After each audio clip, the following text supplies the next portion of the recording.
Hello everybody, my name is Kara, and today I'm here to talk about some tropes that I kept trying to talk myself out of, but it turns out I actually enjoy them. So this is kind of a companion video to a recent one I did, which I will link down below in case you've missed it, and that is like tropes I keep trying to make myself like. And so, as I kind of stated, this is going to be like the opposite of that, where it's like I kept telling myself that this is like I'm not interested in these, it's not for me, and I've just accepted that in fact they are for me, and that's fine. I also want to give a shout out to my lovely friend Allie from Allie M Books. She recently did a whole discussion video on love triangles, and she talked about how that's a trope that she had sort of convinced herself she hated because it's so almost universally hated in the book community, and she's just come to the realization that she actually really enjoys them, and it was just such a wonderful video. It was so cool seeing someone like accept that their reading taste is like valid and okay, so I will definitely link that down below and I encourage you to check it out. So let's get into some tropes that I actually really enjoy, despite my best intentions of not liking them. And the first one I'm going to talk about is a very popular one, and that is magical schools.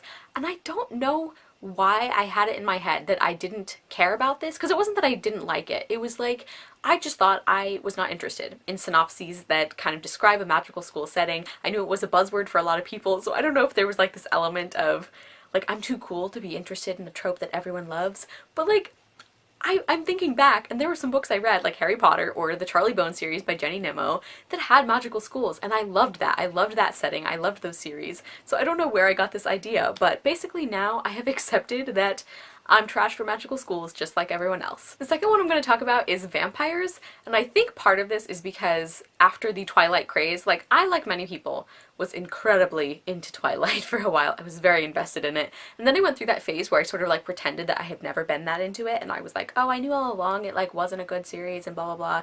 I was lying to myself. But I think it was like I wanted to separate myself from my Twilight love, and that was part of the reason why I decided I didn't like vampire stories.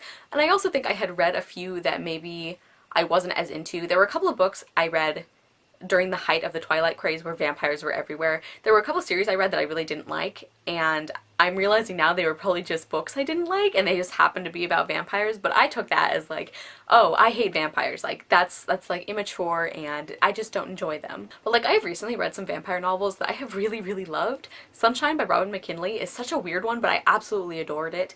And then there's also the Bloodline series by Rochelle Mead, which aside from the disappointing last book, which I talked about in my wrap-up, that series was really good too, and I really enjoyed them. And there are a lot more creative vampire stories out there than I think I was aware of for a long time. I also read Dracula by Bram Stoker, which is of course like the OG vampire novel, and I think vampires, like, I enjoy them. Like, they're kind of a buzzword for me now. Like, I know Renee Ahdieh is coming out with a vampire novel in 2019 that I'm very excited about, so I'm trash for vampires too. I still don't like werewolves though, but vampires are my jam. Next one I'm going to talk about is a little different. So that's like the pair the spare trope, but I have a couple caveats with this. So I know when a lot of people talk about how they hate how all the side characters end up together romantically, I understand why they don't like that. And it's because like not everyone has to be paired up, and of course it's like usually a heterosexual relationship too, and I totally get why that is irritating and frustrating and like lazy on the author's part. That's not what I'm a fan of. I'm realizing that I am a total sucker for side characters in a romantic relationship compared to the main character's relationship. I tend to like latch onto a few very specific supporting characters in books anyway. It's very rare that I love the main character as much as like some of the side characters. So as kind of a natural extension of that, I've discovered that I really enjoy a well-developed romance between supporting characters much more than I enjoy the main character's love interest in general. So again, just as a caveat, I don't mean like everyone getting paired up at the end, like that's not what I'm into, but sometimes when I see people complain about that, I feel kind of guilty because I'm like, oh, well, one of the relationships they mentioned as an example of that is like my favorite relationship in the whole book. So I just like felt really guilty about that for a long time, and I'm gonna try and allow myself to enjoy that. Kind of like what Allie was talking about in her video, like I'm realizing that I had convinced myself I hated any use of that trope because so many other people complained about it, and I felt like I wasn't a serious or a qualified reader if I enjoyed that. And I'm just kind of accepting that you can like some you can like some tropes that are very unpopular, and that doesn't make you like a less experienced or intelligent reader, which sounds very obvious when I actually say it out loud, but I think probably a lot of us have things that are that are like kind of guilty pleasures. And I actually had thought for a long time that I had moved past the guilty pleasure idea, and it's like, you like what you like, and if it doesn't hurt someone, like, that's fine. Like, just let people enjoy things.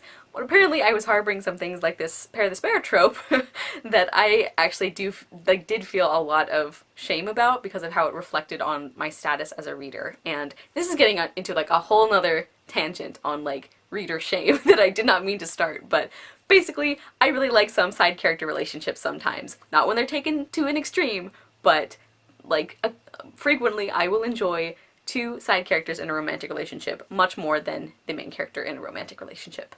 There we go. And the last trope I'm going to talk about today is I don't know where this one is at in the public psyche at the moment, if this is a popular one or one that people feel is really overdone, but that is the girl has to dress up as boy trope. And for the longest time I thought this was actually like a complete turnoff for me. Like, I know Jocelyn from Yogi with a Book referred to them as buzzkills as opposed to buzzwords, which I love, so full credit to Jocelyn for that.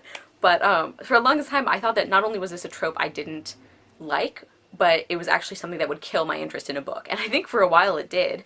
But I'm just realizing that it's a trope where it is possible to do it very, very well. And for some reason, the girl dressing as boy trope is one that for the longest time I did not think it was possible to handle well in a way that I enjoyed.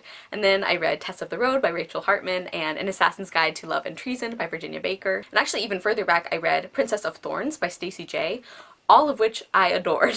And I felt like those books had a really, really well developed reason for why they were dressing as a boy, and it was handled well, and they didn't, the main character didn't make any stupid mistakes about, like, basically, like, giveaways, the fact that she was a girl. So I'm just realizing that this is sort of a trope that I'm now, like, neutral about, and that's a big step for me. So if I see it in a synopsis, I'm not necessarily gonna, like, discount the book entirely if there's a ton of other stuff I'm really interested in. Like, I know there's like a Mulan-inspired story coming out next year by Elizabeth Lim, I think. I don't remember the title of the book, but I'm really excited about that one, and that involves this trope, so.